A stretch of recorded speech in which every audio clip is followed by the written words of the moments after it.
حضرت صالح علیہ السلام۔ حضرت صالح علیہ السلام اللہ کی جانب سے بھیجے ہوئے نبی تھے۔ آپ علیہ السلام قوم سمود کی طرف بھیجے گئے۔ آپ علیہ السلام نیک کاموں کی طرف بلاتے اور برے کاموں سے روکتے تھے۔ قوم سمود گناہوں میں مبتلا تھی۔ قوم سمود کے لوگ آپس میں ایک دوسرے پر ظلم کرتے تھے۔ صالح علیہ السلام نے اپنی قوم سے کہا کہ کیا تمہیں قوم عاد کے بارے میں معلوم نہیں ہے؟ ان کا انجام کس طرح عبرتناک ہوا اور اللہ نے کس طرح انہیں سزا دی۔ قوم سمود کا خاص پیشہ بھیڑ بکریوں کی پرورش اور تجارت تھا۔ قوم سمود دولت سے مالا مال تھی اور جسمانی طور پر مضبوط بھی تھی۔ اس قوم کی اخلاقی حالت اچھی نہیں تھی۔ ذرا ذرا سی بات پر لڑ مرنے کے لیے تیار رہتے تھے۔ بے گناہ لوگوں کو قتل کرتے تھے، کمزوروں کا مال ہضم کرتے، کمزوروں پر ظلم ڈھاتے، بتوں کی پوجا کرتے۔ اس قوم کو راہ راست پر لانے کے لیے اللہ نے حضرت صالح علیہ السلام کو نبی بنا کر بھیجا۔ حضرت صالح علیہ السلام ان سے کہا کرتے کہ اے قوم، اللہ تعالیٰ کی بندگی کرو، اس کے سوا کوئی حقیقی معبود نہیں۔ اللہ نے مجھے پیغمبر بنا کر بھیجا ہے تاکہ تمہیں اللہ کے عذاب سے ڈراؤں۔ لوگ ان سے کہتے ہمارے پاس دولت بھی ہے، قوت بھی ہے اور عزت بھی ہے۔ اگر اللہ کو نبی بنانا منظور ہوتا تو ہم جیسوں کو نبی بناتا۔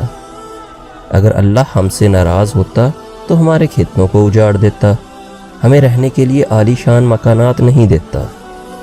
ہمارے پاس بے شمار اونٹ اور بکریاں ہیں، سواری کے لیے گھوڑے ہیں۔ یہ اس بات کی دلیل ہے کہ ہمارے بت ہم سے خوش ہیں، اسی لیے ہم ان کی پرستش کرتے ہیں۔ ہم یہ بات برداشت نہیں کر سکتے کہ تم ہمارے معبودوں کو برا بھلا کہو۔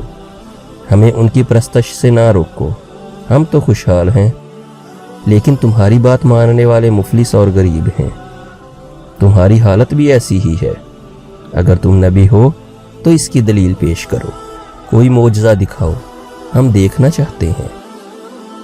حضرت صالح علیہ السلام ان کی اس قسم کی باتوں پر کہتے کہ تم ہی بتاؤ، تم کیا معجزہ دیکھنا چاہتے ہو؟ پھر کافر آپس میں مشورہ کرنے لگے کہ ان سے کس قسم کا معجزہ طلب کرنا چاہیے۔ پھر سب نے اتفاق رائے سے کہا کہ تم ان پتھروں سے ایک اونٹنی پیدا کرو، اور اونٹنی بھی ایسی ہو کہ وہ ساتھ ساتھ بچہ بھی دے، اور ہم اس کا دودھ بھی پئیں۔ حضرت صالح علیہ السلام نے اللہ سے دعا کی۔ جلد ہی دعا قبول ہوئی۔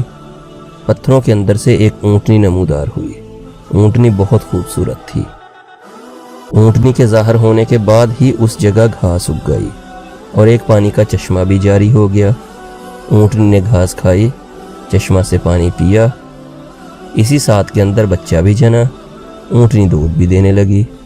کافروں نے جو معجزہ طلب کیا تھا سب پورا ہوا۔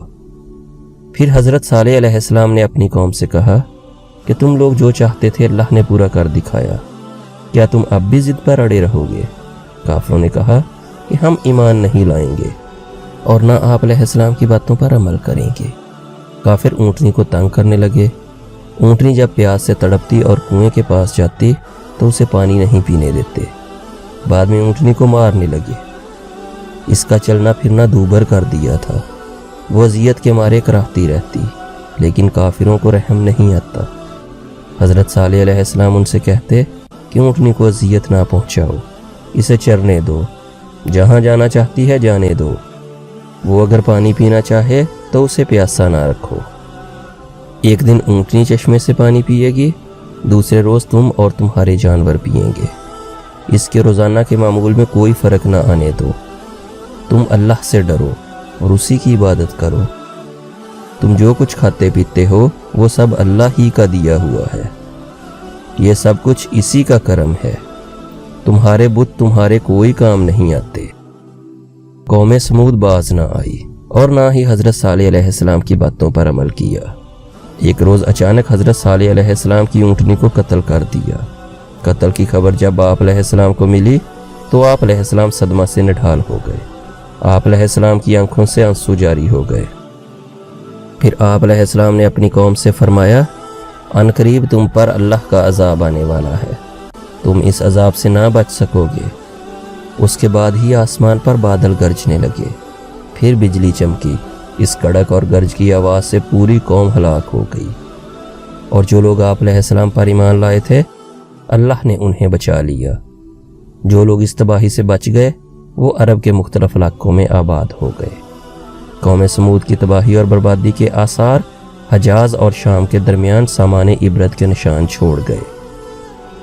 غزوہ تبوک کے بعد جب اسلامی لشکر تباہ شدہ آبادی سے گزر رہا تھا تو انہیں پانی کی ضرورت پڑ گئی۔ وہاں پانی کا ایک کنواں دیکھا۔ لشکر نے آٹا گوندنے کے لیے پانی لیا تو حضرت صلی اللہ علیہ وآلہ وسلم نے فرمایا کہ جس بستی میں اللہ نے اپنا عذاب نازل کیا اس جگہ کی کوئی شے استعمال نہ کرو۔